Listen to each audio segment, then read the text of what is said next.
জীবনে ভুলবশত শিরকের মতো গুনাহ করিও না। আল্লাহ তুশরিকু বিহি শাইয়্যা, একমাত্র আল্লাহকে ভয় করবে, ভরসা করবে, ইবাদত করবে, সাজদা করবে, কাঁদবে তো আল্লাহর কাছে, ভিক্ষা করবে তো আল্লাহর কাছে। এক আল্লাহ ছাড়া অন্যের কাছে মাথা নাম করবে না।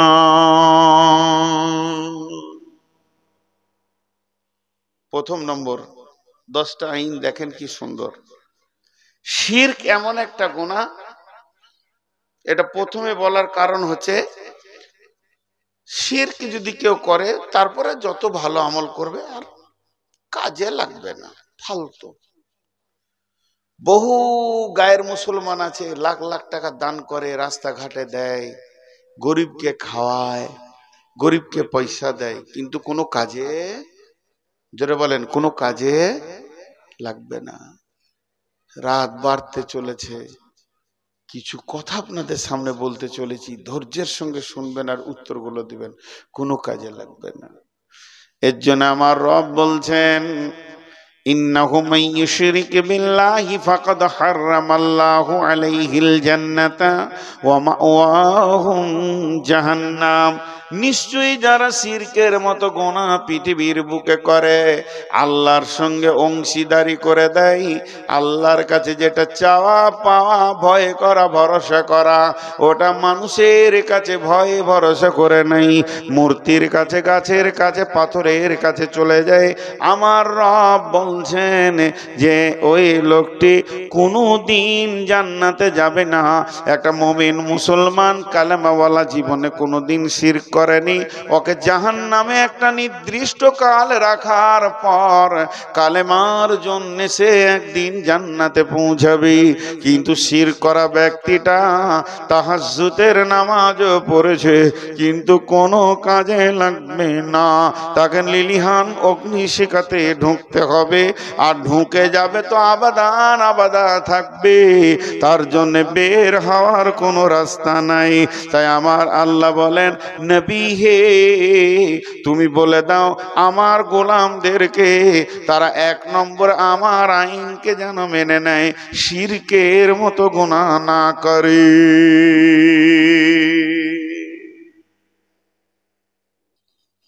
একটা হলো।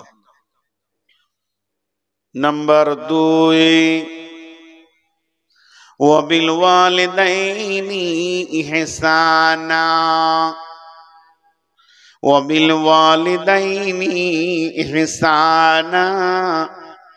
হে নবী, আমার গোলামদেরকে 2 নম্বর খবরটা দাও। তারা জান্নাতের রোডে যদি হাঁটতে শুরু করে, রোডটা তো দিলাম, দ্বিতীয় আমল তাদের শুরু হবে, জীবনেও মা বাপকে কষ্ট দেবে না, মা বাপের সঙ্গে এহসানি করবি। জি, মা বাপের সঙ্গে এহসানি করবে। হ্যাঁ, আচ্ছা, আব্বা মাকে মারছে, আব্বা মাকে মারছে আপনার সামনে, কি করবেন? লাঠি কেড়েলে বাপকে দুবাড়ি দিয়ে দেবেন? এই তোরা যেটি দাঁড়িয়ে আছিস কেটে পড়, কেটে পড়, এখান থেকে কেটে পড়, নাহলে লোক পাঠিয়ে পিটিয়ে নিব তোরাকে। অনেকক্ষণ সহ্য করছি, বাঁদরের দল। এই তোরা যাবি না আমি বায়ান বন্ধ করে দাঁড়িয়ে থাকবো তোদের জন্য? কত চামড়ার সাইজ মোটা আছে, এত বলার পরও তোদেরকে দাঁড়াতে হবে মানে? দেখেন, বাপ আর মা, মাকে আব্বা লাঠি করে মারছে কোনো কারণে। আমি একদিন এই বাহিনীটা শুনছিলাম, খুব ভালো লাগলো। অনেকে দেখবেন বড় ছেলে তো আব্বাকে বলে, আব্বা এগুলো আর ভালো লাগছে না, কিন্তু আমাদের চোখের সামনে এই ধরনের করবেন না বলে দিচ্ছে, ঠেট দিয়ে দেয়, চলবে না। বলছে তোমাকে যদি ওটা দেখে খারাপ লাগে তো সহজ রাস্তা হচ্ছে মাকে জড়িয়ে ধরে লাও, যে বাড়ি কটা তুমিই খেয়ে লাও, তারপরও বাপের হাতের লাঠি কাটা যাবে না, কারণ ওটা ওর স্ত্রী, ওর কারণে ও জাহান্নাম যেতে পারে। যেটা করছে ঠিক করছে, যদি তোমার মনে হয় যে মায়ের মার বেশি হয়ে গেছে, তো মাকে কোলে ভরে লাও, যে লাঠি কটা তুমি খেলাও দুপ দাপ করে, তারপরও আব্বাকে কোনো কমন করতে পারবে না। মারও যদি হয়ে যায় তো বলতে পারবে না এত জোর মারলে কেন। ঠিক আছে আব্বা, আপনি যা করেছেন ঠিক আছে। তো আল্লাহ তাবারাক ওয়া তাআলা বলছেন মা আর আব্বা কেমন জিনিস। অনেক কথা সূরা আল্লাহ বানী ইসরাইল এনেছেন, সূরা আনামে এনেছেন, বহু জায়গায় এনেছেন। শুধু আমি একটা হাদিস আপনাদের সঙ্গে বলে বিষয়টাকে নিয়ে ৩ নম্বরে চলে যাব। হাদিসটা হযরতে জাবের বর্ণনা করছেন।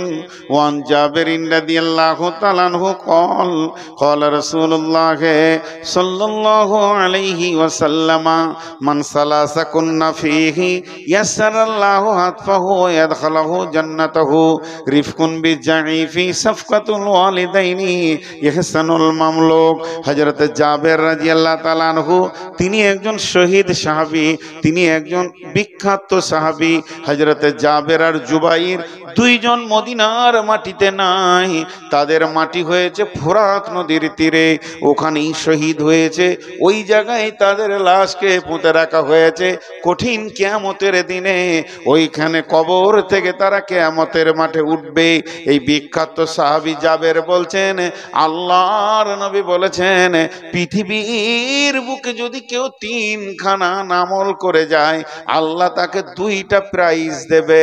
প্রাইজ 2টা কত বড়, একটা হচ্ছে তার মওত হবে আসানে, আর একটা হচ্ছে হাসতে হাসতে সে জান্নাতে চলে যাবে। বিরাট প্রাইজ, 2খানা প্রাইজ, একটা হবে মওত আসানে আর একটা হাসতে হাসতে জান্নাতে চলে যাবে। তা ওই আমল 2টি কি? আমল 2টি হচ্ছে 1 নম্বর রিফকুন বিজাইব, কমজোরকে যে সাহায্য করবে। 2 নম্বর ইহসানুল মামলুক, আর 2য় নম্বর হচ্ছে যে কাজের লোকের সঙ্গে ইহসানি করবে। আর 3 নম্বর হলো সাফকাতুল ওয়ালিদাইনি, মা বাপের সঙ্গে যারা মিষ্টি ব্যবহার করবে, যাদের অঙ্গভঙ্গি এবং ব্যবহারে মা বাপ সন্তুষ্ট হয়ে যাবে। সাফকাত মানে হচ্ছে আপনার প্রতিযোগিতা করে মা বাপকে হারাতে হবে। এটা আবার কেমন হারানোটা? মা বাপকে হারানোটা কেমন?